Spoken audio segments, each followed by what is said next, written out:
Oke, Assalamualaikum warahmatullahi wabarakatuh. Waalaikumsalam.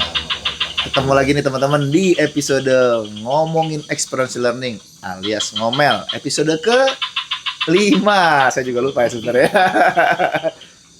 Kali ini saya masih di Geria Petualang Indonesia melanjutkan episode sebelumnya ya dengan teman-teman dari AILI Jateng. Ditemenin sama Mas Tapo lagi ya. Ketua AILI Jateng yang menemani salah satu anggotanya yang nggak berani katanya sendirian ya. Sama Mas Kolik ya. Tepuk tangan dong untuk beliau dong. Woi, oke. Mas Kolik ini owner dari Geria Petualang Indonesia. Beliau Geria Petualang Indonesia adalah salah satu anggota lembaga dari AILI Jateng di Purbalingga ya Mas ya. Berarti plat R ya. Plat R ya. Tadi itu kita udah bahas juga tuh karesidenannya ya, apa korwilnya ya. Dan Mas Kolik ini bisa dibilang praktisi IL yang mungkin sangat jarang ya gitu ya. Kalau kita bicara kategori program experience learning mulai dari outbound fun game, outing gathering sama team building, itu kan yang paling banyak tuh biasanya tuh.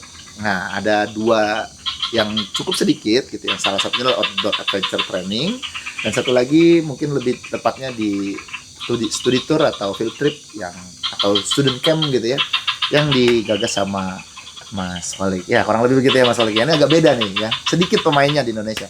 Mungkin boleh ceritain sedikit Mas. Nama, latar belakang, gitu ya, petualang dan seterusnya. Silakan. Kenalan ya, kenalan. Oke, baik. Bismillahirrahmanirrahim ya. Izin Mas Gigi, Om Lapo. Perkenalkan, nama saya Muhammad Holik. Biasanya teman-teman manggil ayah ya. Nggak tahu tiba-tiba di Geria Petualang Indonesia jadi ayah. Mendadak jadi ayah. Oh, iya. Ayah Kolik ini ya. Iya, ayah Holik mendadak jadi ayah. Jadi anak saya banyak kalau di Nah, ya. kampung. Iya. Kemudian lahirnya Geria Petualang Indonesia itu sebetulnya bersumber dari kegelisahan. Kegelisahan dengan kondisi pendidikan di Indonesia. Nah, kalau gelisah itu kan biasanya ngomong sama siapa segala macam, ngomel-ngomel lah ya. Ngomel. Terus sharing sama istri, sharing sama teman-teman, dan kemudian sebelum Geria Petualang Indonesia sebenarnya ada namanya Dunia Petualang. Oke. Dunia Petualang. Dulu juga Jateng ininya. Tapi waktu itu pasti tinggal di Jogja. Ini pulang kampung sebetulnya. Nah, dari Geria Petualang ini lah kemudian lahir pemikiran bagaimana supaya pendidikan di Indonesia yang membuat kami gelisah itu menjadi sebuah hal yang salah satu bahasanya apa? Jalan keluar lah ya.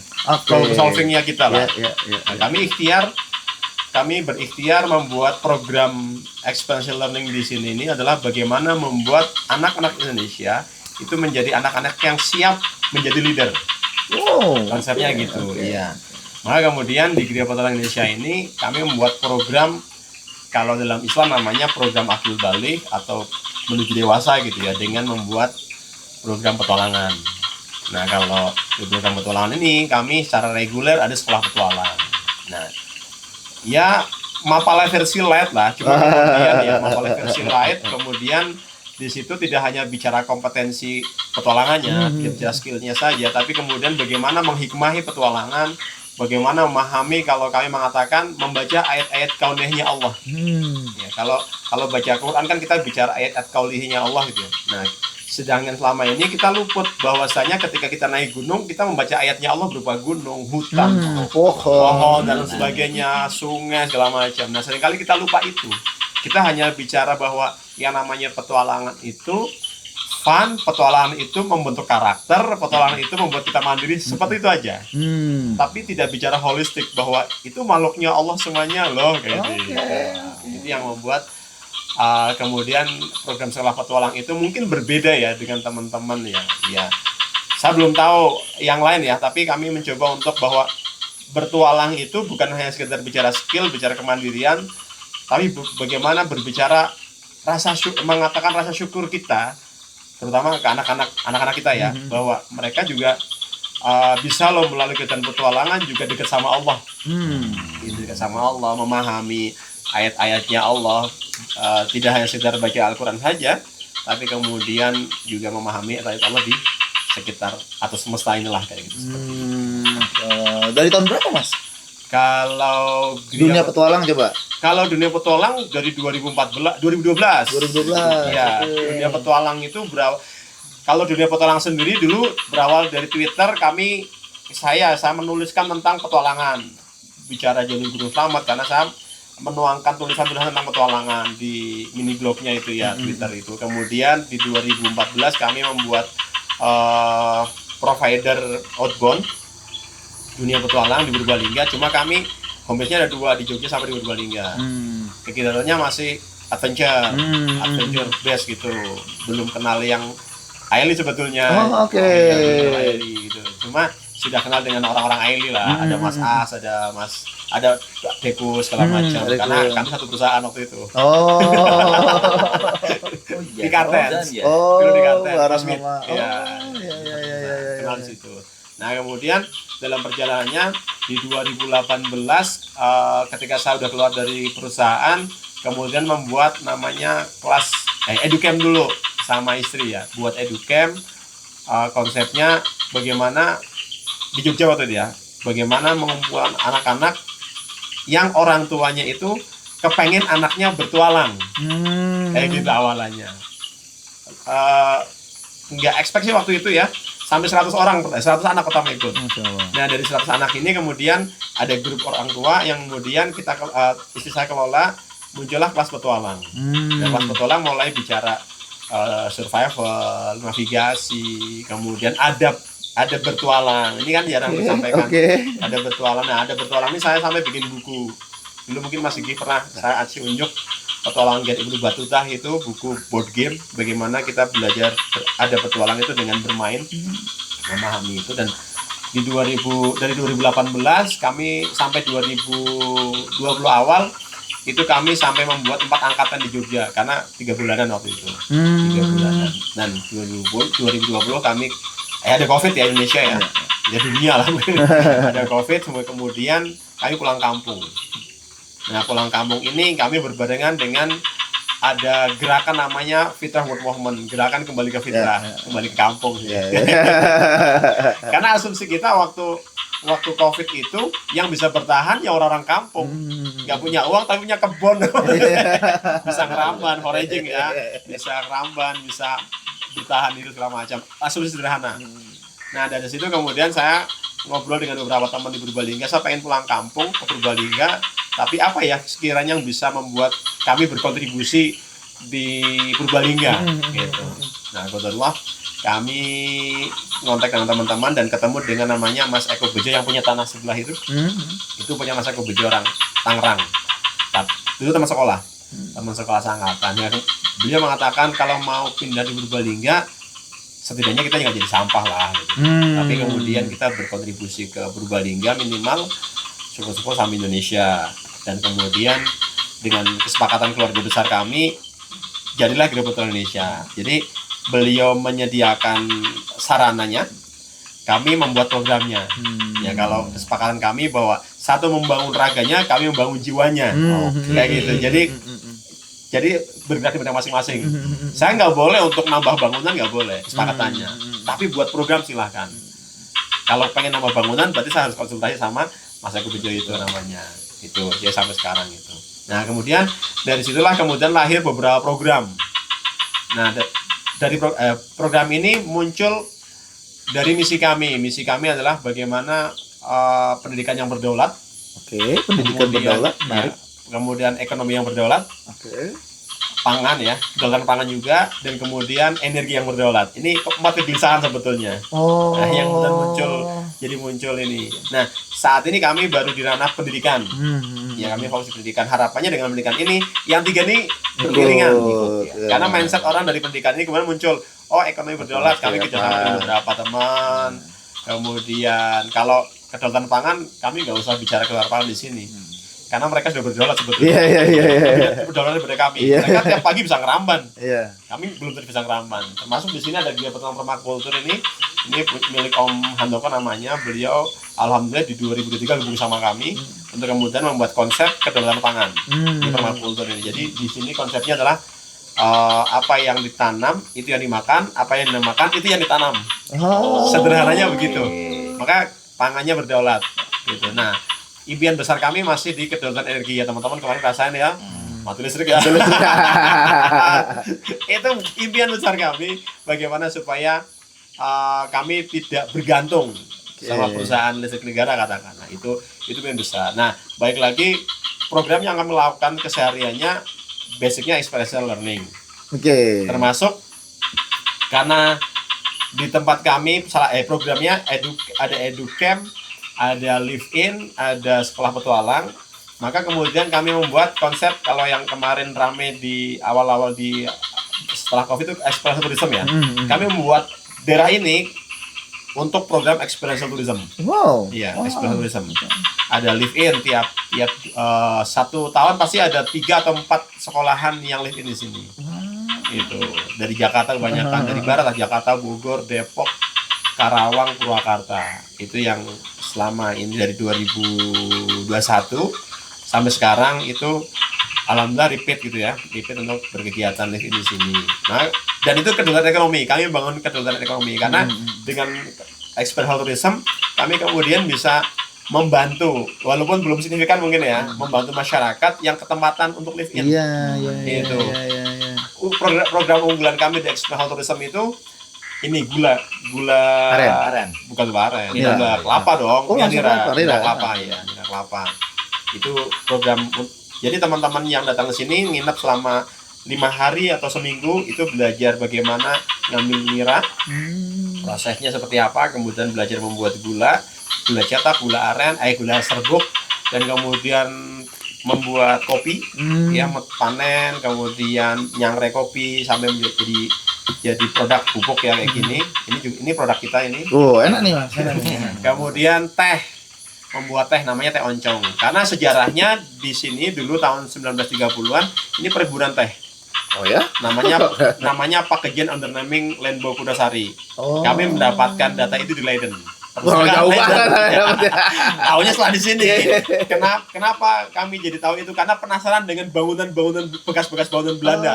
Banyak ya? Ada di lapangan itu bekas pondasi-pondasi ini apa sananya warga. Ini dulu pabrik teh Pak, ya gitu. Tapi kan belum tahu sejarahnya. Nah, dari penasaran ini kemudian saya kontak teman namanya Mas Om Gunanto. Om, bisa nyari ini enggak sejarah ini? Ketemulah itu, namanya Pakejian Underneming Lenbo Kudasari.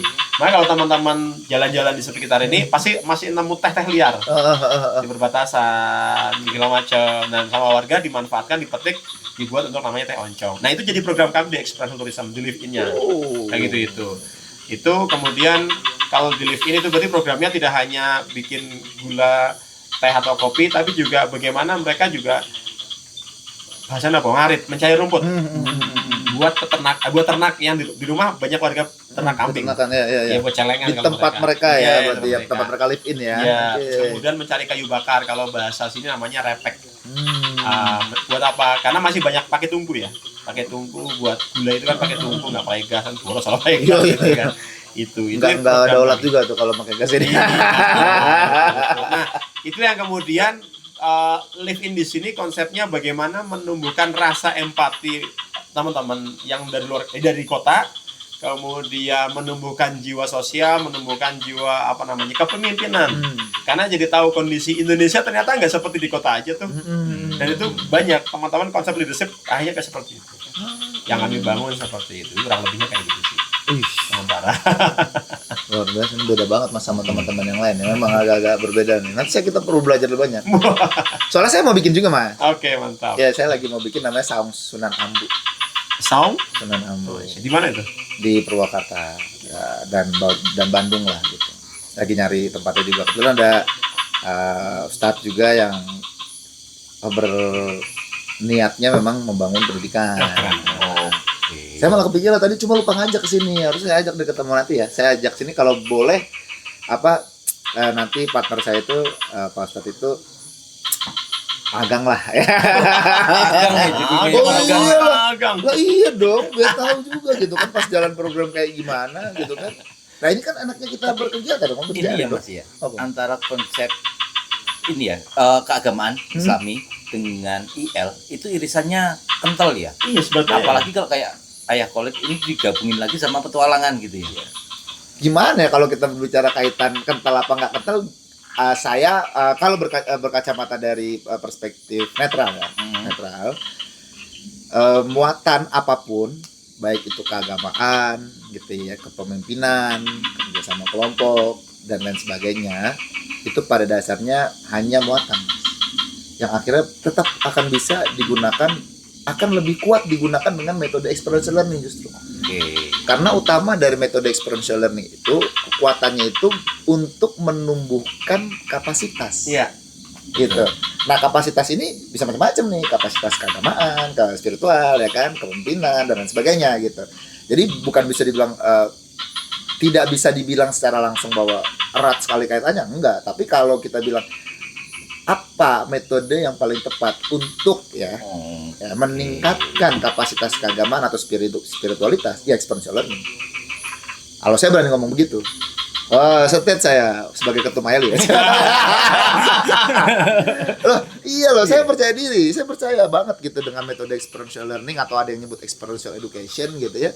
Itu metode yang paling tepat untuk menumbuhkan kapasitas. Betul. Itu poinnya itu. Tapi memang menarik Mas. Sempat dengar ada konsep tersendiri yang digagas ya oleh Geria Petualang Indonesia nih. Konsep apa tadi, fitrah ya? Iya, fitrah based experiential learning. Oke, boleh diceritain Mas? Iya, fitrah based experiential learning itu basicnya adalah pendidikan berbasis fitrah based education. Ada bukunya itu, beliau guru kami, Ustaz Hari Santosa, Allah yarham, beliau sudah meninggal kena COVID dulu.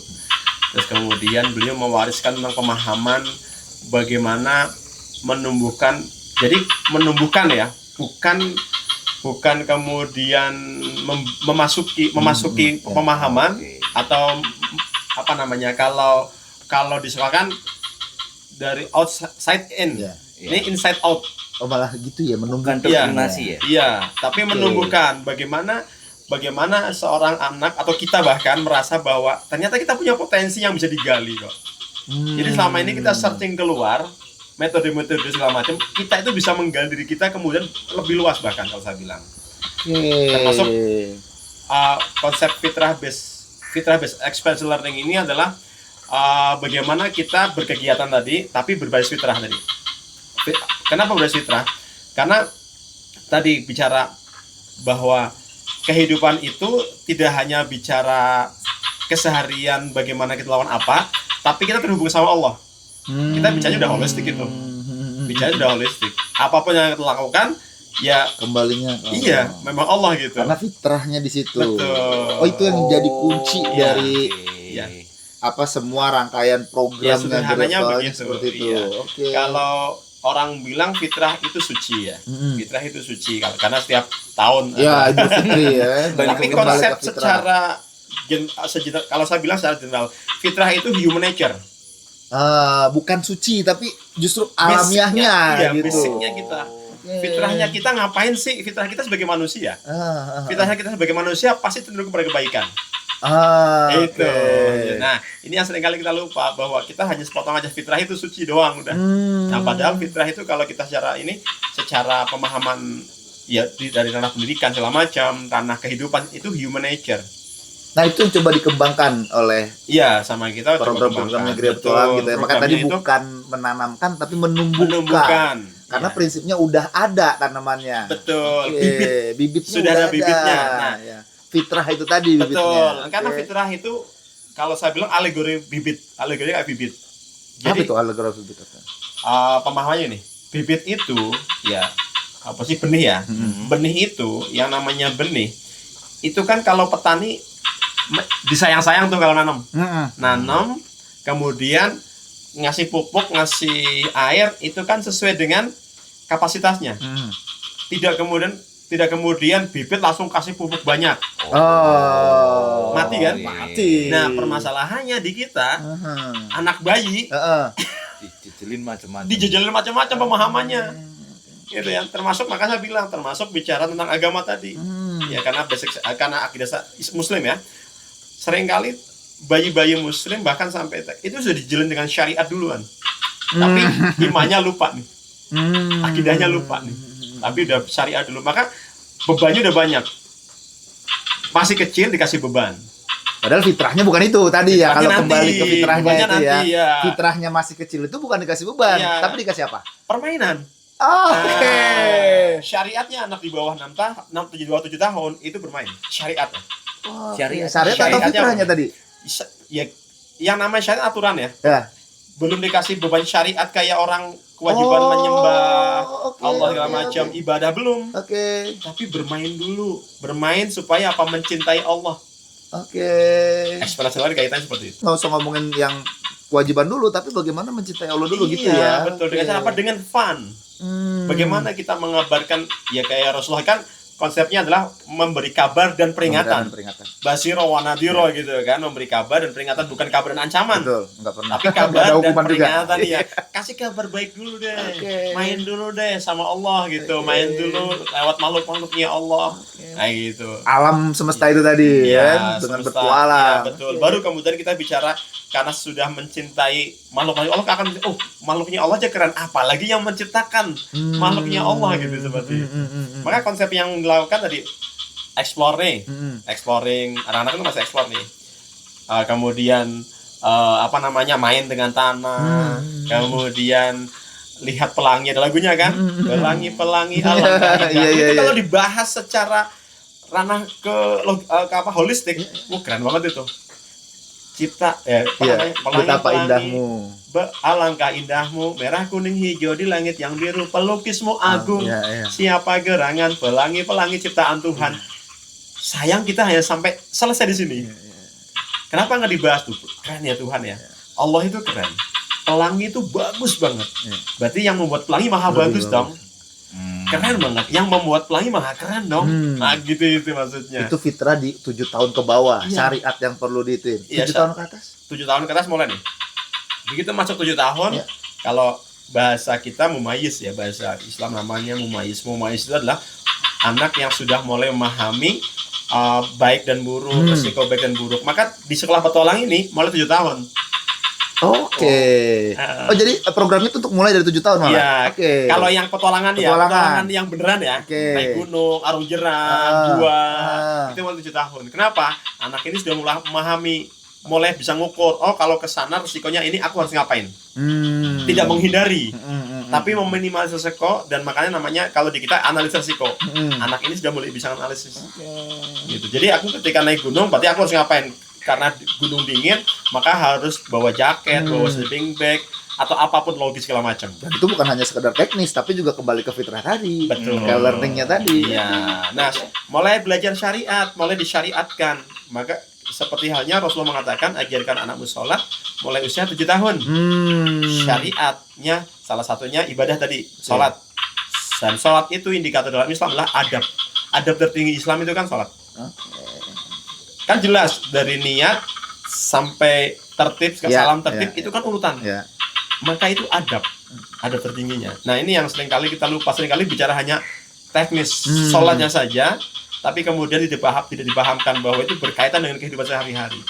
Kita hanya jangan berisik kalau sholat ya. Namanya ini fase latihan nih 7 sampai 10 tahun nih. Apalagi kalau kita taraweh kayak gini nih bapak-bapak. Anak-anak itu ya di situ ya jangan berisik. Aduh saya langsung astagfirullah nih bapak-bapak gimana sih, boomers banget ya enggak? Betul. Nah 7 tahun ini kan kalau tadi di bawah 6 tahun kalau bicara ibadah fase latih. Nah, oke. Tidak hanya ibadah kegiatan segala macam fase latih. Artinya tidak terlalu banyak aturan. Mereka player.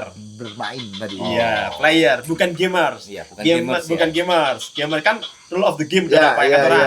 Nah, mulai 7 tahun nih gamers nama istilahnya. Kalau player kan masih sendiri nih. Iya. Kalau gamer kan udah ada aturan. Iya. Nah, aturan berarti ada konsekuensinya Ada ketika melanggar aturan. Ada yang mau dicapai juga. Dan ini mulai memahami ini 7 tahun. Nah, kalau 7 tahun kan ada petak umpet, anak-anak paham. Tapi kalau di bawah 7 tahun petak umpet anak bawang. Anak bawang. Iya, anak bawang, gitu. bener. Gitu. Ketahuan umurnya tahu anak bawang. Kayak gitu ya.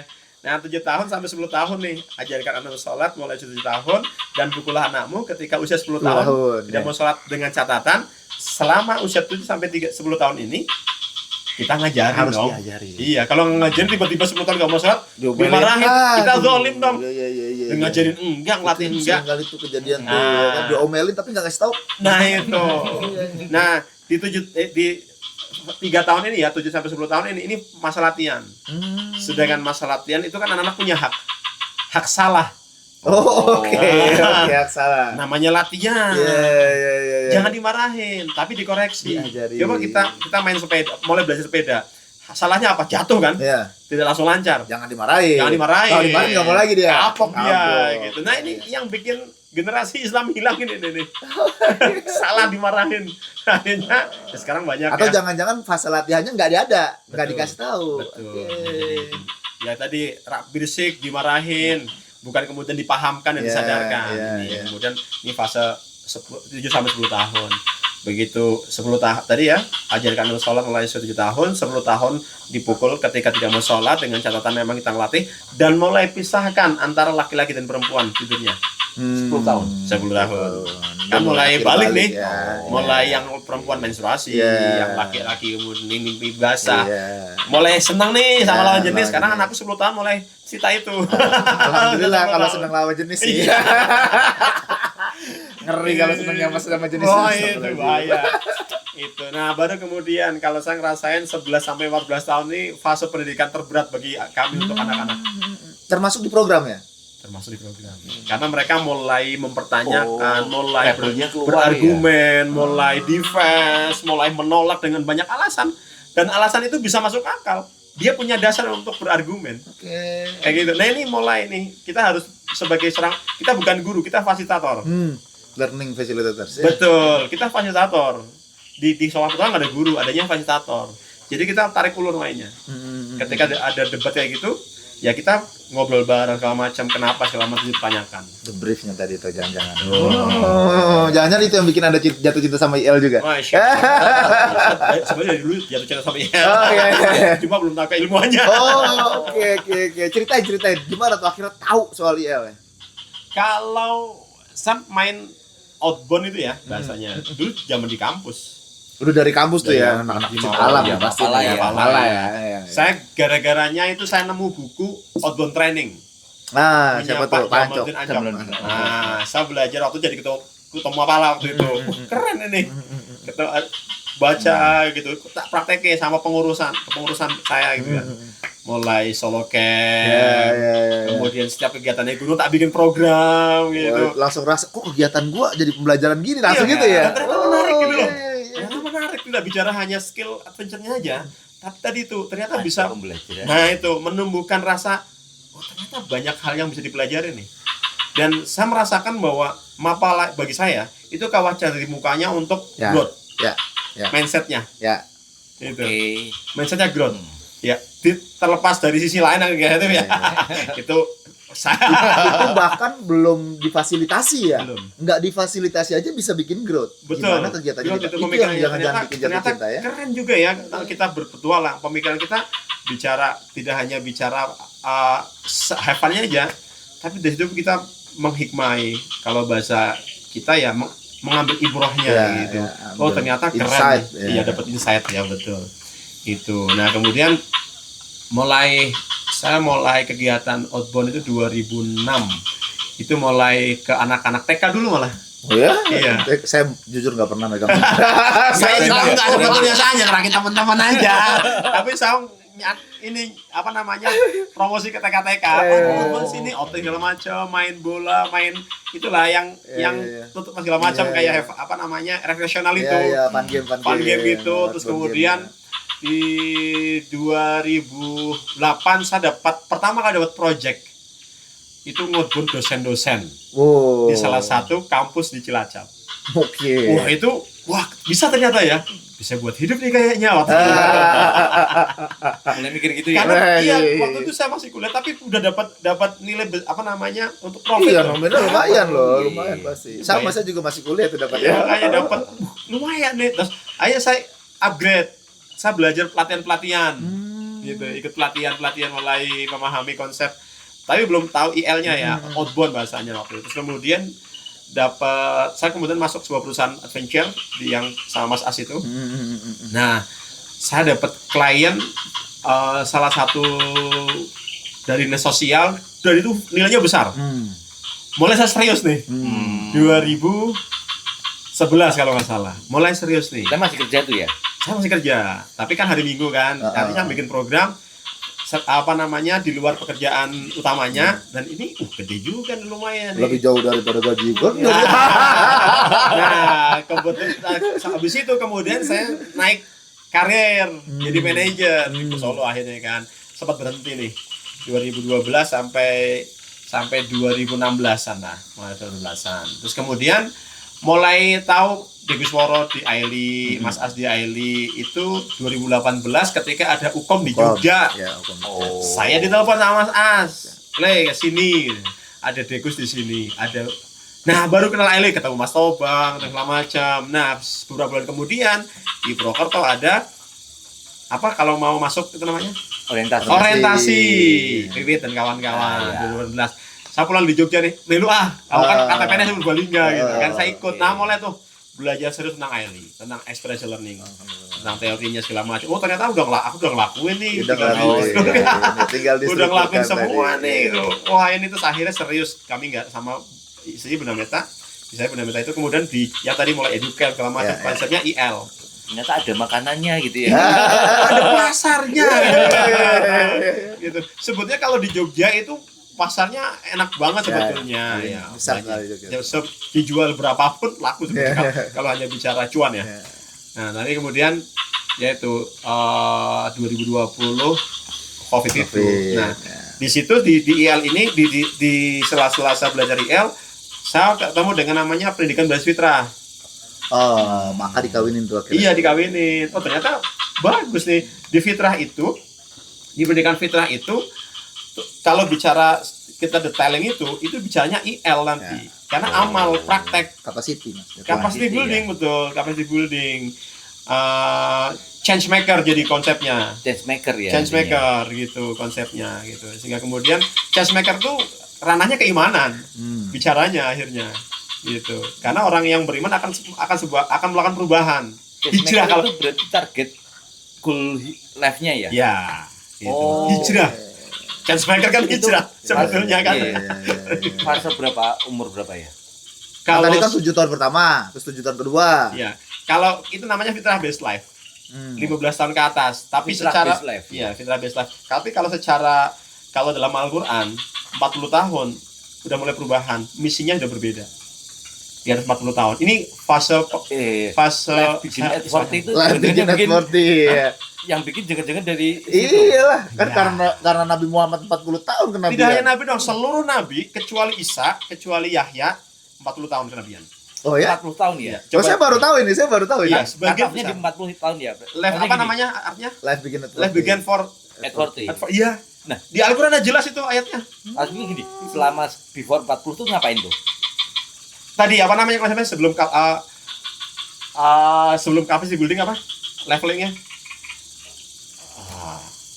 Yang mana? Team building kayak team building lah, membangun dulu. Oke. Basic dulu. Namanya fitrah based edu itu.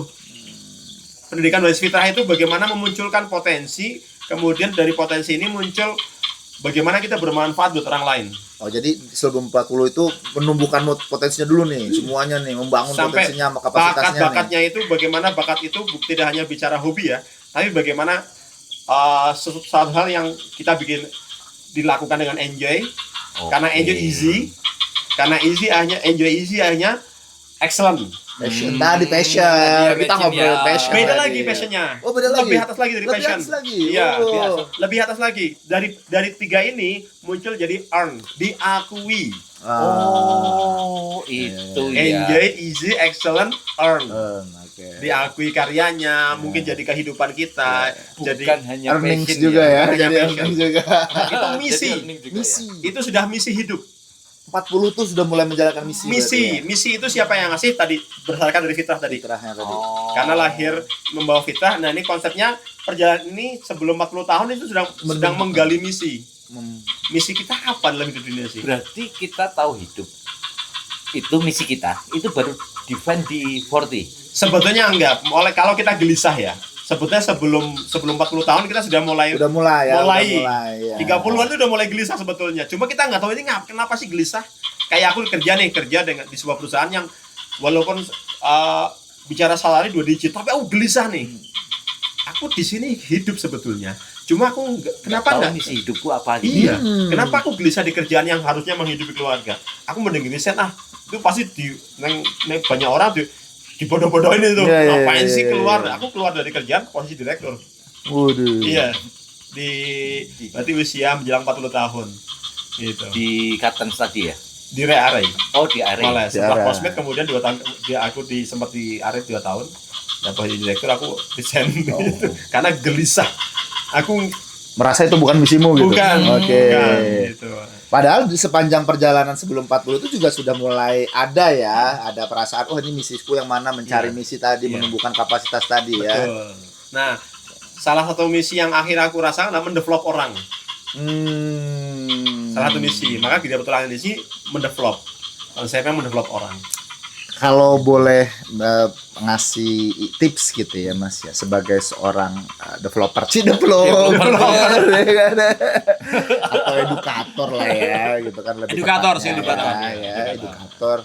Apa sih prinsip-prinsip yang harus dimiliki gitu? Mungkin yang sudah Mas Holik lakukan dan perlu ditanamkan oleh teman-teman yang lain. Open mind satu yang jelas. Satu open mind, oke. Open mind jelas. Kita nggak mungkin dong melakukan hal yang selalu benar kan.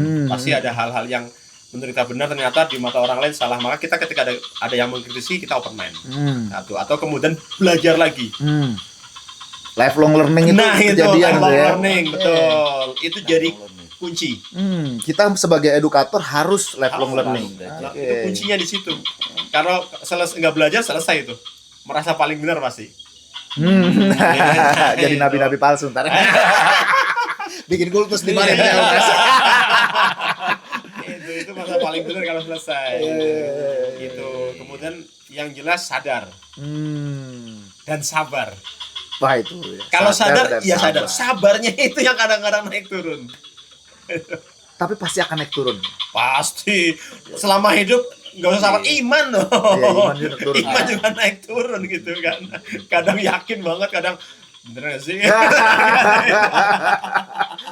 Berarti harus disadari kita sabar itu perlu ada, tapi perlu juga sadar sabar itu naik turun gitu ya. Iya, sadarnya. Kalau saya sih kuncinya disadar dulu deh. Sadar dulu. Iya, sadar dulu kemudian sabar. Petani kan gitu konsep tadi. Konsep fitrah itu kan kayak petani ya. Kita seorang petani. Benihnya kan bukan langsung gede. Iya. Pelan-pelan dipondasi dulu. Dikasih pupuk sesuai dengan usianya. Oh ini juga termasuk programnya ya. Betul, dikasih pemahaman itu, pemahaman, ilmu pengetahuan, kemudian dikuatin lagi, segala macam sampai kemudian dikasih beban. Berbuahnya kapan? Nah, sampai berbuah nih. Fitrah itu kalau konsepnya kayak sajarun thayyibah, pohon yang bagus. Oh, Gitu. harus berbuah berarti ya. Iya, buahnya kapan? Buah itu kan bermanfaat. Salah satunya ketika usia 40 tahun atau sebelum 40 tahun juga bisa, sudah bermanfaat bagi orang banyak. Maka kalau di Gereja Petualangan Indonesia, kalau teman-teman lihat ada tulisan dari Purbalingga untuk peradaban Indonesia, karena kami misalnya peradaban. Oh, oke.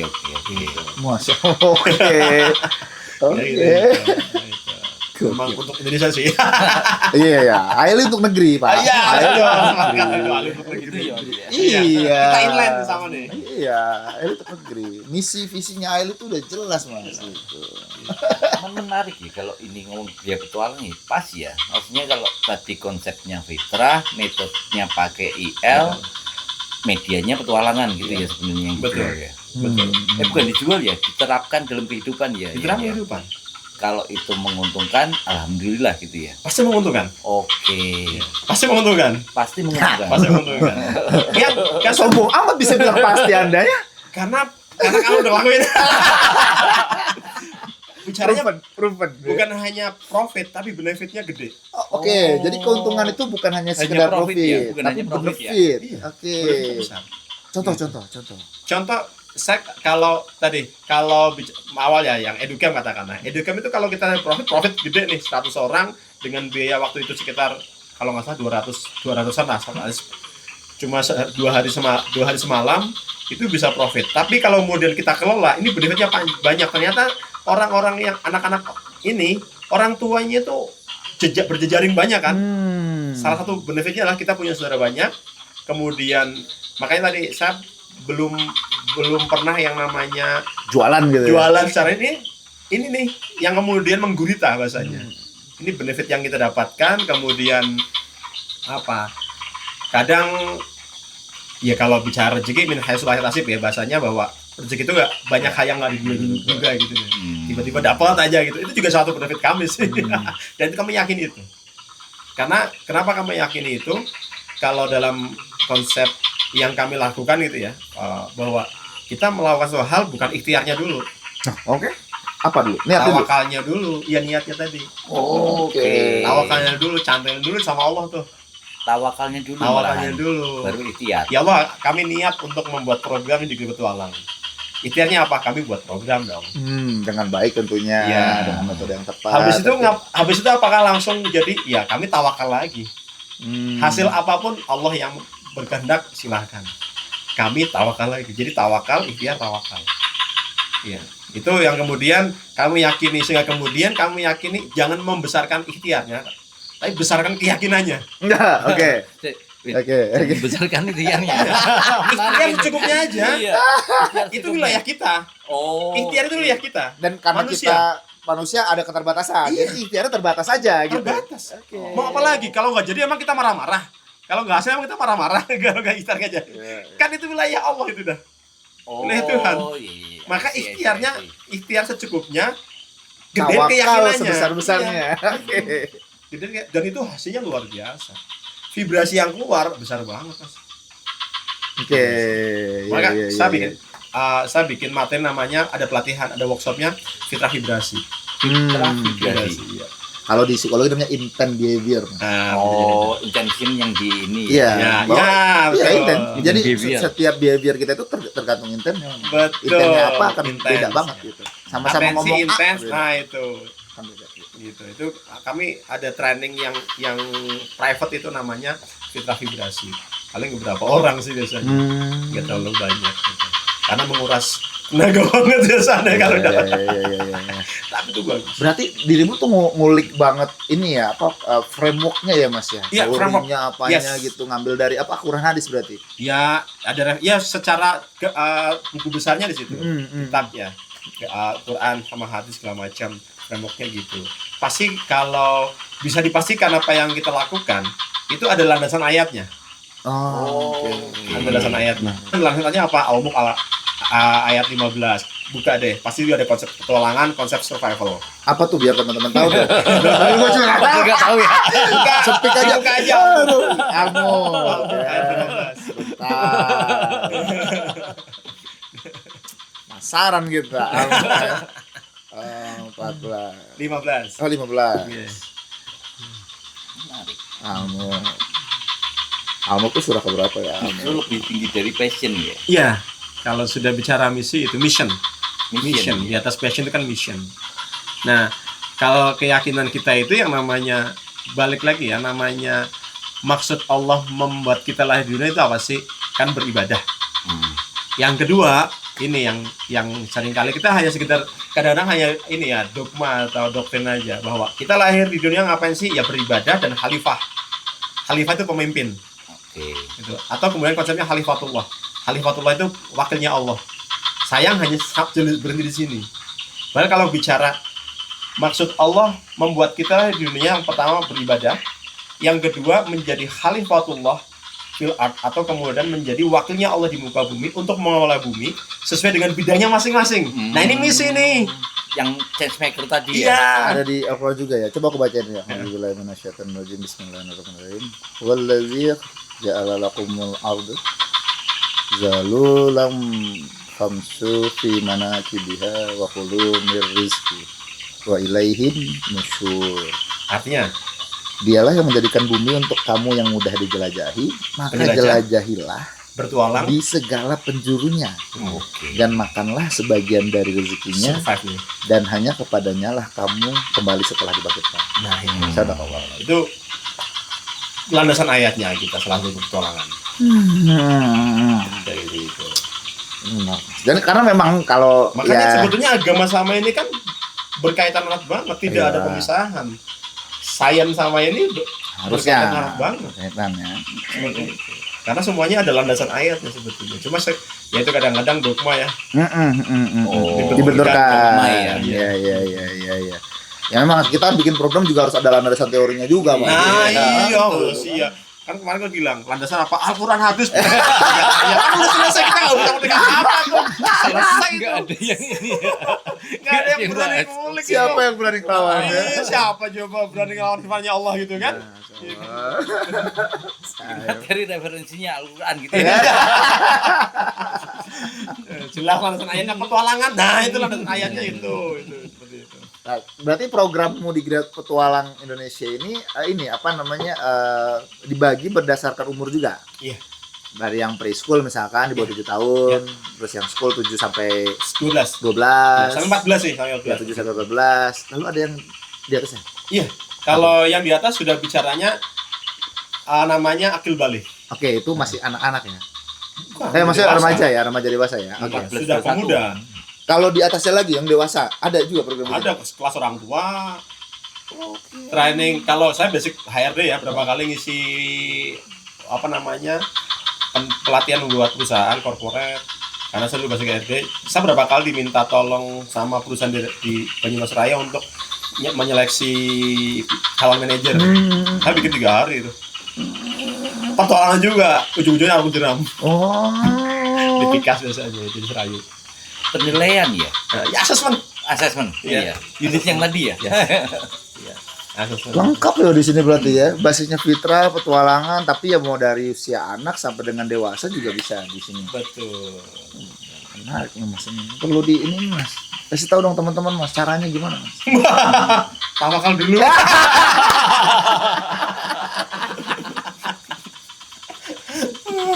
Ya kan gini ya Mas ya, kalau di landscape industri ya, kalau aku sebut ya Iya. sebagai Atom Ali ya, industri experiential learning Indonesia, pemain IL yang main di anak sekolah itu masih sangat sedikit Mas. Pemain IL ya. Ya. Kalau apa namanya industri yang harusnya IL itu dijalankan oleh bukan pemain IL banyak. Banyak kalau kita bicara studi tour, wah setiap tahun akan ada studi tour gitu ya. Sebelum banyak apa larangan ya dari beberapa kepala daerah gitu kan. Tapi itu banyak. Tapi yang memang berbasis dengan experiential learning, terlebih dengan sebuah konsep yang lebih jelas dan terstruktur ya. Kalau di sana kan fitrah base gitu misalkan, itu masih sangat kurang Mas di Indonesia Mas. Gitu. Nah kalau Mas Kolik sendiri ngelihatnya nih buat teman-teman, ada nggak sih saran ya untuk itu? Gitu? Kalau aku belajar sih ya, lebih maksudnya ke gimana? tadi aku bisa kami saya sama istri dan teman-teman di sini bisa nemu karena kita tadi apa yang namanya belajar seumur Seumur hidup. hidup. Belajar terus dan nemu Sepanjang hayat. ternyata ada loh yang gue banget. Oke. Gue bangetnya apa? Nah tadi petualangan fitrah. Gue banget itu. Kalau ketemunya apa misi itu tadi. Kalau kita udah bicara misi, kita ngelakuin tuh enjoy aja sih. Makanya tadi enjoynya apa? Bisa dapat program yang berbayar besar ya alhamdulillah. Ketika ada lembaga yang pro bono ya nggak masalah. Karena enjoy tadi ya. Enjoy tadi. Bicaranya tidak hanya bicara profit tapi juga benefitnya tadi. Orang yang katakanlah saya berapa kali telepon dimintain tolong gitu ya sama lembaga yang ayah ini tapi kami nggak ada ini biaya pro bono ya nggak apa-apa. Toh dari sini pasti akan muncul Benefit yang lain. iya. Dan ini akan kemudian nyambung ke orang yang membuat kita profit loh. Gitu. Jadi kita nggak bisa nolak. Karena mungkin ini sekali Allah gitu ya. Maka yakinlah bahwa rezeki itu satu nggak tertukar, kedua kalau kita mau membuka diri konsep min haitsu la yahtasib bahwa rezeki itu dari hal yang tidak diduga-duga itu. Itu seperti itu. Apalagi kalau kita prinsipnya di sini kan kita edukator ya, Iya. memberikan ilmu, Iya. ya kan. Yang namanya kalau ilmu dibagikan kan nggak berkurang, Oh enggak, Iya. tambah. nambah. Kan kita jadi belajar, kita dapat insight baru. Justru kita akan bertambah banyak ketika kayak gini nih. Bertambah apa namanya? Dapat insight, dapat program baru. Oh, harusnya kayak gini nih. Ini dari hal-hal kayak gini nih. Ketika ke hal apa namanya tadi konsep kayak pro bono gitu ya. Nanti akan nemu oh, harusnya kayak gini nih. Buat ke sini nanti dapat di apa namanya? Ditiru di tempat lain sesuai dengan potensi tapi ya tidak plagiat plak gitu ya. Iya. Tapi kemudian ATM konsepnya ATM. itu diduplikat ya, diduplikat sesuai dengan potensi jadi program lagi, jadi program lagi. Jadi menurutmu Mas, teman-teman itu perlu nih explore ya, aku bisa bilang apa? Segmen yang siswa gitu. Buat pola sih, buat pola aja. Tapi Nanti akan ketemu. ini Mas Ki, kalau dari Ayah Kolik tadi kembali di ketertarikan yang gue banget tadi sebenarnya. Jadi Tapi kan ketertarikan perlu diekspos juga, iya, ada betul. exposure juga dong. Betul. Gitu. pilihan by kategori yang tadi Iya. itu by basicnya yang gue banget dulu kan ya. Kalau Tapi kan kita nggak akan tahu itu gue banget atau enggak kalau kita nggak tahu A B C D. Tapi kalau gue banget itu enjoy, Mas. Ya, tapi kan enjoy kita ya. belum tahu. Iya, bisa jadi. Maksud aku gini, jangan-jangan buat teman-teman yang di luar sana gitu ya, mungkin belum tahu nih ada segmen yang ini gitu loh. Siapa tahu kalau dijalanin itu jadi gue banget Bisa yang mereka jadi. gitu ya. Betul. Jadi saya punya pengalaman gini. Saya sama istri selalu meyakini, ini program ini dijual bisa nggak ya? Saya bilang, kalau kita nggak nyoba, kita nggak bakal tahu. Tapi kalau kita nyoba, kita tahu ada pasar apa enggak. Jadi yang suka ngecek ombak itu istri. Wih, payu jebule. Blow up lewat medsos, lewat story segala macam, jadi program. Nanti dapat ide apa lagi yang masih berkaitan sebetulnya, coba gitu. Oh, ada lagi nih. Oh, pasarnya ada ternyata. Lagi kayak gitu. Jadi pola. Nanti saya menemukan pola itu di tahun ketiga. Tahun kedua, 2003 mulai nemu pola yang akhirnya ajik. Nggak terlalu jauh itu di tahun 2003. Setelah dari 2001 pindah jadi Gerakan Putra Indonesia. Itu. Polanya akhirnya gue banget itu. Nah, benar itu. Dicoba benturan. Kemudian kira-kira ada pasarnya apa enggak. Saya selalu mencoba pasar itu tak mahalin sekalian. Nggak pernah yang namanya dari bawah, langsung dari atas. Oh, ada pasar Ternyata. iya. Dan pasar kita memang bukan daerah sih. Iya. Yang datang rata-rata memang dari barat gitu. Tapi kan ada pasarnya. Teman-teman ada loh. Ada loh gede loh. Ada. Soalnya ya gini Mas, maksudnya kan ya pengennya program IEL tuh terdiferensiasi dengan baik dan banyak gitu loh. Saya tuh pengennya gitu Mas, gitu. Jadi nggak itu lagi Tapi gitu. berarti awalnya kan dari ini ya, panggilan ya, keresahan ya. Keresahan. Kalau ada misalnya Fasel yang punya keresahan tentang pendidikan, mungkin perlu nyoba program-program yang berjalan kayak Ayah Kolik gitu ya. Berarti menarik juga ya, kita nih sebagai IEL facilitators, muaranya justru dari keresahan yang ada. Keresahan, iya. Karena kalau untuk apa namanya? Akhir programnya itu kan tumbuh dari keresahan kan? Dari keresahan yang spesialis by kategori industri tadi kategori industri itu basicnya dari keresahan dulu. Aku sukanya di mana nih? Karena kan kita rata-rata ngelakuinnya kan enjoyingnya ya. Aku suka bikin yang corporate event nih. Aku enjoy di situ. Berarti kan dari keresahan diri sendiri dulu kan. Jadi sebenarnya mungkin itu Mas Ki. Gimana ada program nggak tahu ya? Program yang kayak apa yang bisa tahu ini keresahan kita tuh sebenarnya apa sih? Dari gitu teman-teman ya, dari para pelaku ya. Supaya tahu nih, aku akan main ke sana nih, aku akan solusi di sana nih. Itu kali ya. Coba. Ya ini kan mungkin saya sama Mas Napo berkaca dari kacamata ini ya, birokrasi. Birokrasi. Di kepengurusan kan Mas ya, gitu ya. Karena kan melihat bahwa ya saya melihat gitu ya bahwa potensi dari para teman-teman pelaku IEL di Indonesia itu besar sekali Mas. Dan memang setiap orang pasti benar punya passionnya sendiri, punya keresahannya sendiri. Bener, saya setuju sih. Nah, seperti yang Mas Nawa bilang, mungkin kita perlu ada program gitu ya untuk melihat ya, menggali keresahan nih dari teman-teman. Sehingga itu yang akhirnya jadi kekhususan misi yang akan dibawa dengan program-program yang dibuat gitu. Dalam bahasanya Ayah Kolik tadi menggali fitrahnya itu apa gitu kan. Benar juga. Coba Mas, berarti bikin fitrah provider atau programmer experiential learning. Betul. Fitrahnya provider ini kan beda-beda nih. Iya. Bisa. Iya dong. Atau nggak usah providernya deh, ininya kitanya aja. Faselnya. Iya, faselnya. Fasel. Iya. Itu kan beda-beda tuh. Tadi Mas Wid itu kan cerita kan, Mas Widadi kan? Mas Widadi dia senangnya di adventure base. Petualangan. Gitu. Nah, jangan-jangan ya karena kan kita tahu ya, sebagian besar ini kemarin Kang Tede ngomong nih, gua agak lupa omongannya gimana ya Kang Tede ngomongnya. Dia bilang kebanyakan fasilitator itu ikutnya karena ikut-ikutan. Yang kedua nyari cuan. Iya. Ya kan? Padahal seharusnya itu diambil dari apa ya beliau istilahnya, saya agak lupa. Ntar ada di ngomel episode 2 nanti ditonton ya gitu ya. Ya beliau bilang tuh mulai dari ini apa kesadaran diri apa kalau nggak salah. Iya. Konsep diri ya. Konsep diri. Jadi jangan Balik lagi fitrah ya, konsep diri itu fitrah ya. Makanya bahasanya gini, kita bahasanya kalau guru kami bilang ini, bahwa kita melakukan satu hal jangan mencari uang terlebih dahulu, tapi cari makna. Kalau mencari makna, uang datang. Tapi kalau mencari uang, bisa makna jadi belum tentu. uang hilang, makna hilang juga gitu, Iya. gitu loh. Kalau langsung cuan ya, kayak gitu. iya. Maka bicaranya itu hard sell biasanya. Putar dulu lah, cari maknanya dulu lah. Teman-teman cari maknanya dulu ya Cuma itu datang. karena memang saya suka banget sama omongan yang tadi kemarin ya. Fasilitas dulu dari konsep dirinya dulu. Kita konsep diri as apa, prinsipnya as educator kan, learning facilitator kan gitu. Maka kalau kita berbicara educator, learning facilitator ya kita bicara pembelajarannya, menumbuhkan pembelajaran, ngajak orang belajar, bukan nyari duit dulu. Nah, permasalahannya teman-teman, ini kegelisahan kalian juga. Ya. Kenapa kemudian tahun ini saya nggak mau gabung sama Napo? Oh gitu ya. Oh, ini Mas Gigi. Di periode awalku, Ya. Mas Kolik ini termasuk ini. Kalau aku cerita di periode awal, aku ada beberapa motor yang supporting sistem yang Ya. benar-benar kita bangun dari nol ya. Ya. Itu termasuk salah satunya ya Kolik ini. Ah. Tapi di periode kedua tak tawarin ajak lagi dong. Nggak mau. Ngambek. Kenapa? Nggak tahu. Iya. Coba kenapa mas? Iya. Ini bisa jadi se-Indonesia ya. Oke.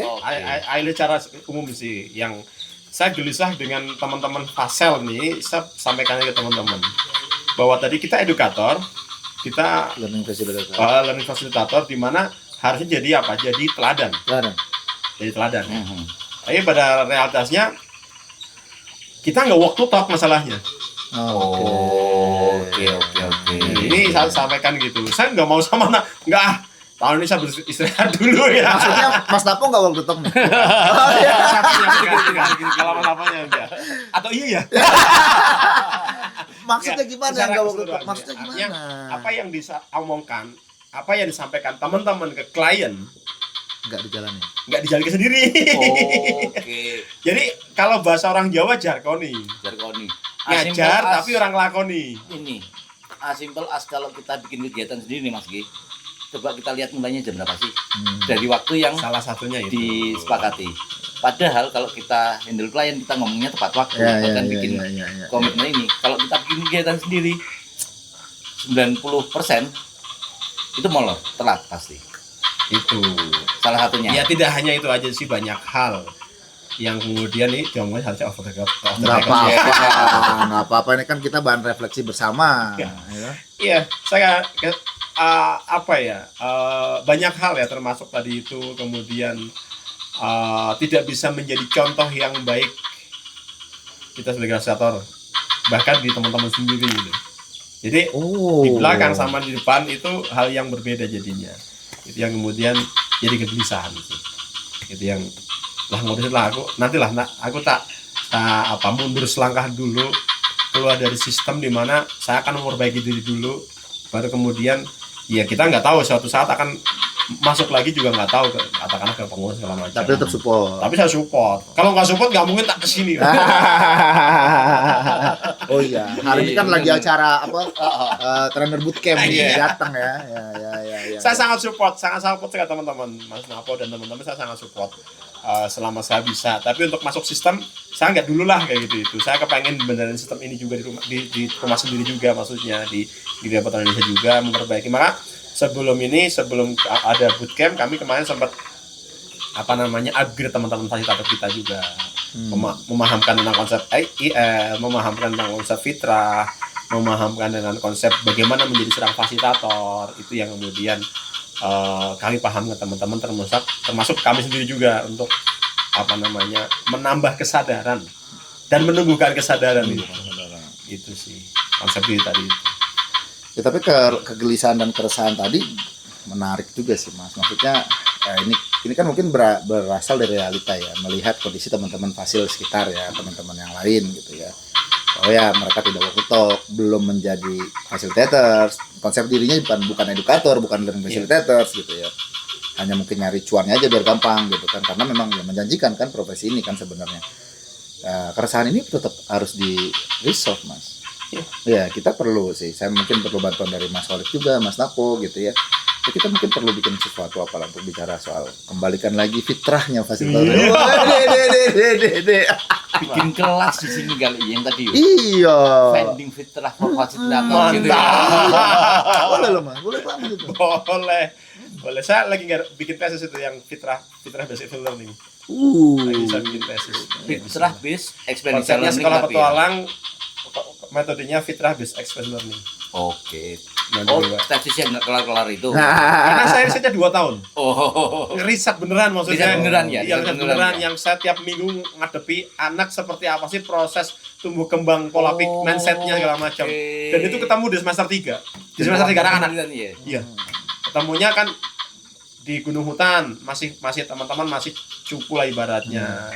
Masih masih manja segala macam, masih merengek. Di semester kedua bicaranya tebing segala macam, mulai berani sendiri segala macam, melakukan hal yang mulai berhitung risiko. Di semester 3 ini arung jeram. Lompatannya luar biasa ini. Iya. Lompatan mindsetnya luar biasa, keberaniannya udah Berat. wih, ini keren banget ya anak-anak nih gitu. 3 semester ya? Iya, 3 semester mendasari untuk menjadi orang yang fitrahnya numbuh dengan baik, salah satunya pengamatan di 3 semester ini. Sampelnya berapa orang Tuliskan. tadi? Ada sih 34. 34. Oh iya, lumayan. Banyak. Cukup lah. Iya. Untuk kualitatif mah banyak banget itu. Benar. 34 dan termasuk ke orang tua, mindsetnya berubah.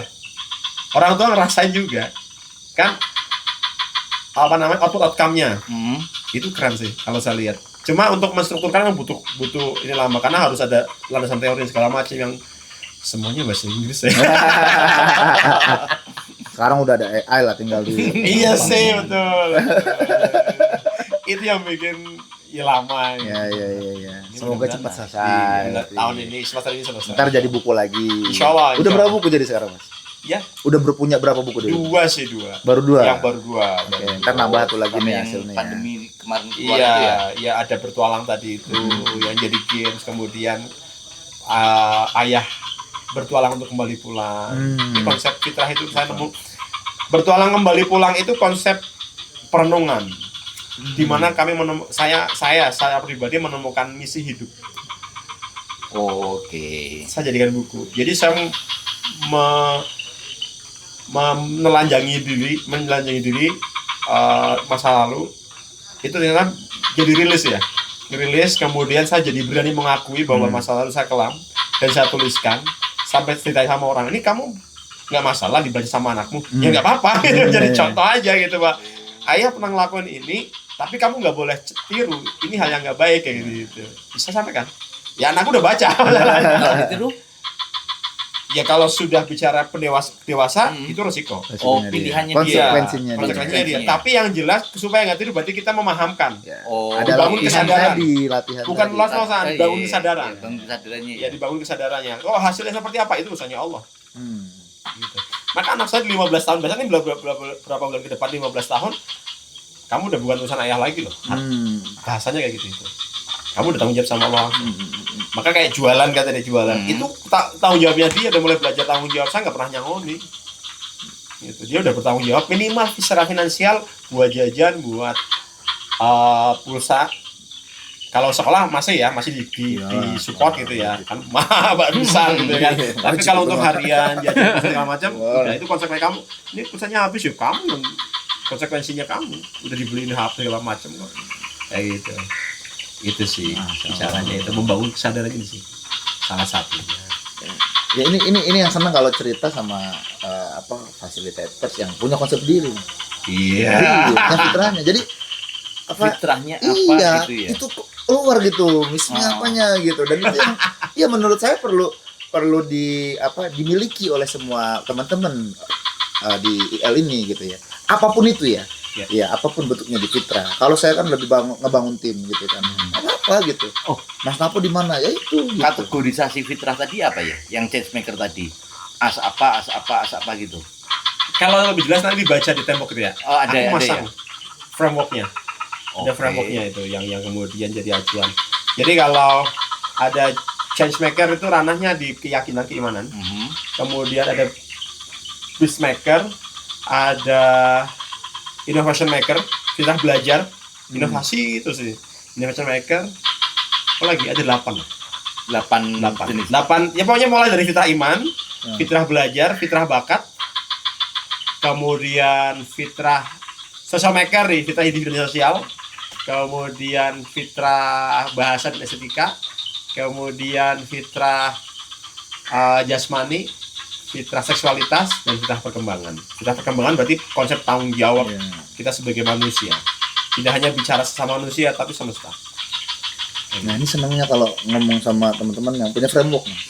Nah, frameworknya masing-masing kan lagi-lagi. Tapi kalau udah punya frameworkku ini, aku bawa ini, misiku ini, wah itu senang tuh dengar itu. Makasih Mas. Ya semoga ini dapat ada insight-nya lah buat teman-teman gitu ya, bahwa memang kita nih as a learning facilitator, sebagai seorang edukator, itu memang harus punya konsep, punya framework. Apa sih yang mau kita bawa, misi apa yang kita mau bawa gitu.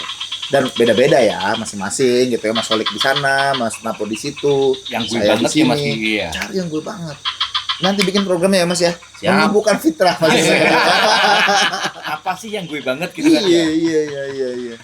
Ya itu kan gunanya atau manfaat yang kita coba kasih di Aili kan Mas. Iya. Ya. Kalau Mas Olik melihat Aili sendiri sekarang gimana?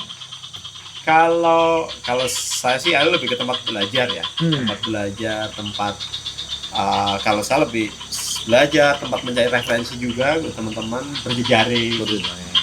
Kemudian jadinya untuk tempat bertumbuh. Oke. Nah perkembangan Aili dari awal Mas Olik masuk sampai sekarang tuh gimana tuh? Menurut penilaian Mas Olik? Ya growth lah. Growth-nya gimana growth-nya? Growth-nya apa ya? Kalau saya lihat Jawa Tengah ya, kalau saya lihat Jawa Tengah, saya senang ketika Napo masuk, itu kemudian terjadi perubahan yang sangat signifikan.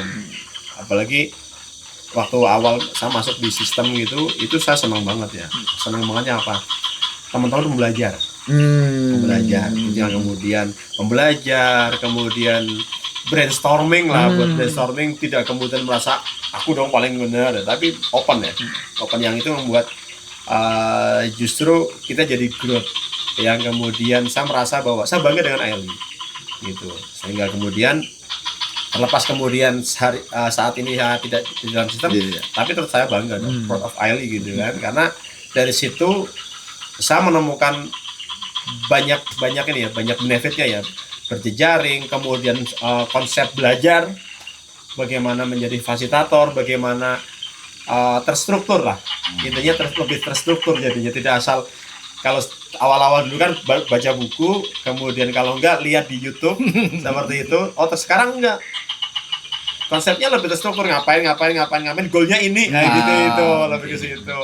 Itu yang kemudian saya bersyukur tidak masuk di Aili. Anda bersyukur punya anggota macam beliau? Bersyukur. Kalau awal dengan ancaman. Tapi Bang Jateng emang berkembang sedemikian ya Mas sekarang ini. Menurut Alhamdulillah. Enggak apa-apa, ini dirimu boleh sombong aja, off. Oh gitu ya. Iya kan, dirimu wah ya kan. Ini kan klaim aja dia kan. Betul. Klaim sepihak juga enggak apa-apa. Tapi saya amini kok. Iya, gitu ya. Progresnya Jateng lompatannya luar biasa. Alhamdulillah. Saya itu. Kedepannya gimana Mas Jateng? Ya semoga tetap bertumbuh gitu ya Mas ya. Karena gini, awal kan kita kayak bangun dari ini, membangun dari puing yang jelas. Jangan gitulah. Oh ya. Nanti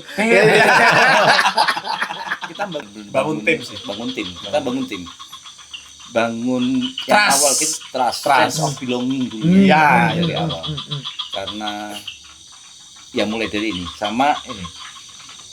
Kalau waktu itu sempat ada kita obrolan sama teman-teman ya, saya, Kolik, Faat ya, Aris, kita ngobrol, kita ini tuh udah terlanjur nyegur gitu.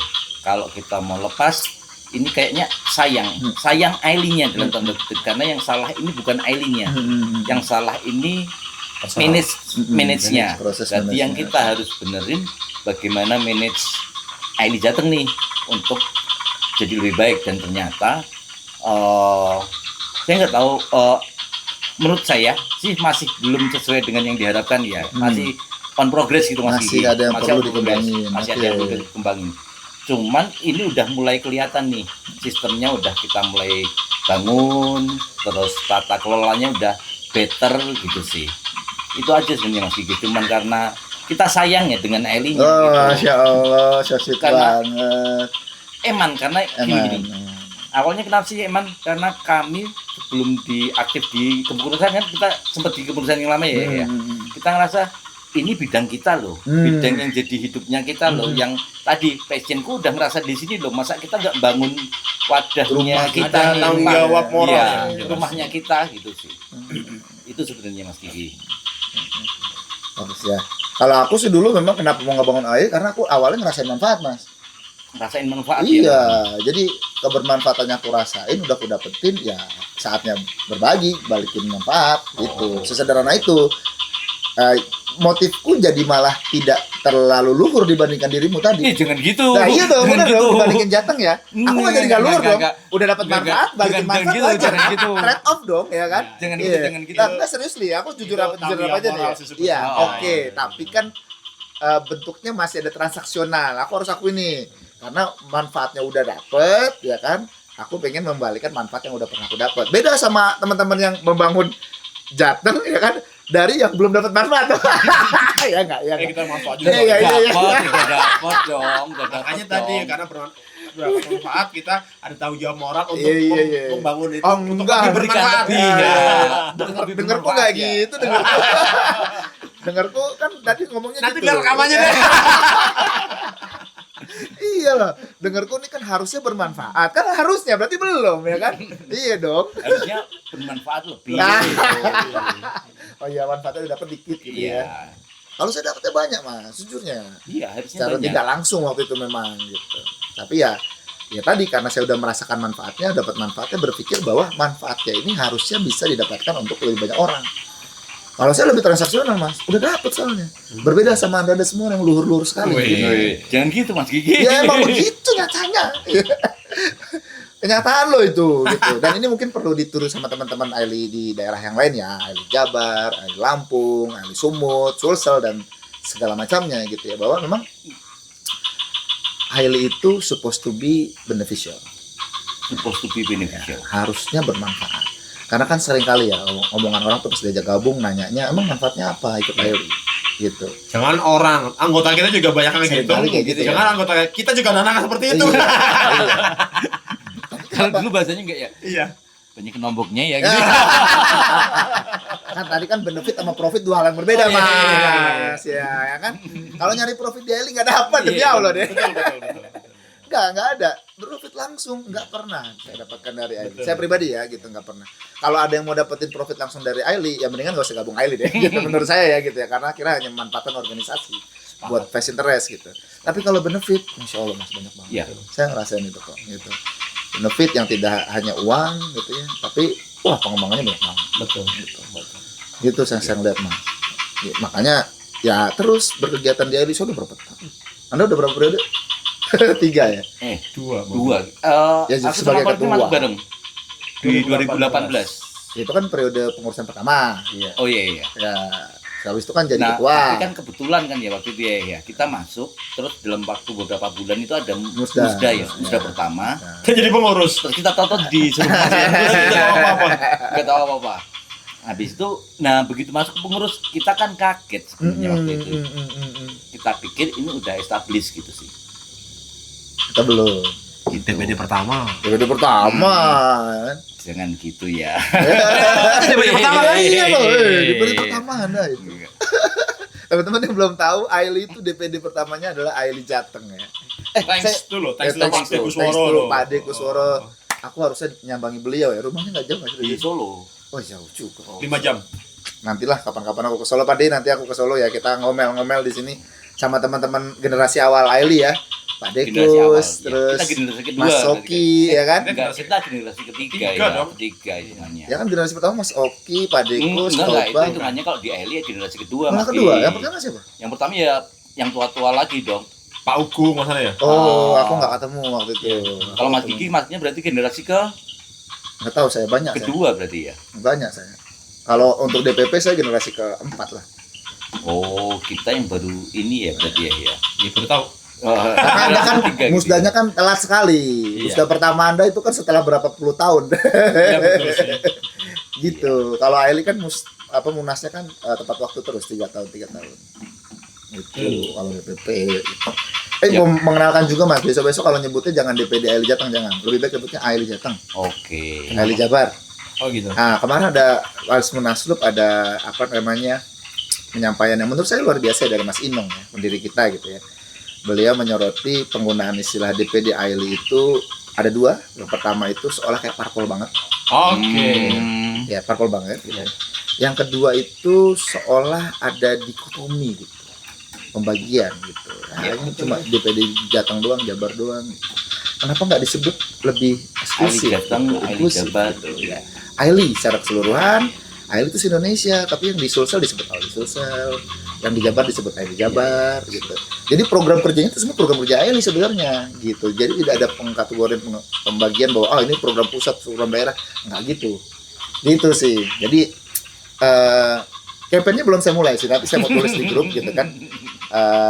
Saya mau campaign ke depannya itu sebutannya bukan lagi DPD Aili Jateng. Tetap secara normatis, formalis, Iya, tetap disebut ya DPD Dewan Pengurus Daerah gitu. Nah, Dewan Pengurus Daerah kan hanya pengurusnya. Iya. Nah, anggotanya kan Aili. Betul. Ya, itu yang disampaikan Betul. Mas Inong kemarin. Iya. Saya ini sekali ya, kemarin tuh waktu Mas Inong bilang gitu, oh iya juga ya, aku bilang, kan Aili bukan cuma pengurus. Ya. Anggotanya harusnya disebut. Ya. Kalau nyebut DPD itu pengurusannya doang. Betul. Benar juga tuh bilang. Maka kampanye ke depan kita harus sebutnya Aili Jateng, Aili Banten, Aili DKI, Aili Jakarta, Aili Pusat. Gitu. Jadi lebih inklusif. Nanti gitu ya teman-teman ya. Nanti kampanye aku share lah di grup. Gitu. Udah lama banget kita ngobrol-ngobrol. Udah berapa lagi dong? Lama ini. Ya sudah lama nih waktunya kita sholat malam. Masya Allah. Mentang-mentang habis ngomongin fitrah Mas. Habis ngomongin fitrah bulan Ramadan di Gereja Petualang. Wah udah ada cocok dah ya kan, menebalkan keimanan. Wah, Jadi kapan mau gitu? Ini udah jadi bedain nih, beda podcast tuh jadi nih. Jafar. Oke, ini buat closing statement Mas. Monggo Mas Kholik sampaikan harapan buat Aili, teman-teman Fasel atau teman-teman provider ke depannya lah seperti apa. Kan monggo. Iya. Harapannya sih buat kita semuanya ya, bahwa Aili itu wadah tempat kita bertumbuh. Kemudian mari kita memanfaatkan dan lebih bermanfaat lagi gitu buat Indonesia terutama, karena bicara experiential learning itu kan sangat luas gitu ya. Apalagi kalau kita bicara peradaban, ini konsepnya karena saya di Gereja Petualang membangun peradaban ya dengan metode experiential Dari learning. Purbalingga Dari Purbalingga untuk peradaban Indonesia. Gitu. Thank you Mas Kholik. Gantian Mas Napo. Udah kan yang Ya kan Sebelumnya. closing statement. Namanya closing biar enak lah closingnya. Tuh kameranya udah disiapin tuh ke situ. gitu ya. Sebelum closing, yang tadi ada yang skip bisa ya Mas ya? Enggak lah, ini angkat unfilter ya. Kasihan editorku Mas Gitu kalau ya, mesti gitu ya. ngedit ya. Sebenarnya mirip sama yang disampaikan tadi juga. Aili itu tetap jadi ruang bertumbuh bersama Mas Kiki, karena sebagai kita yang merasa ini sudah fitrahku, Iya, passionku iya, gitu iya. kan ya. Perlu saling ini ya, bukan hanya mendapat manfaat, tapi ada kalanya kita butuh juga memberikan manfaat. Karena tadi kalau tadi dibilang Ayah Kholik fitrahnya itu apa ya, change maker. Justru kebutuhan kita untuk memberikan manfaat. Yes, ada kebutuhan buat kita juga untuk ngasih manfaat. Itu mungkin Mas Kiki. Menurut Mas Kholik tadi ya. Wow, luar biasa. Ini menarik ya. Biasanya dapat manfaat ya, memberi manfaat malah jadi kebutuhan kita. Thank you Mas Napo. Udah sampai di sini aja ya teman-teman ya. Iya. Udah capek kita juga. Sampai ketemu lagi nanti di episode ngomongin experiential learning berikutnya. Pantengin terus Ngomel, kita akan ngomongin berbagai macam wacana tentang experiential learning sehingga Wacana IL di Aili nggak cuma itu aja. Sampai ketemu. Assalamualaikum warahmatullahi wabarakatuh. Waalaikumsalam. Ya.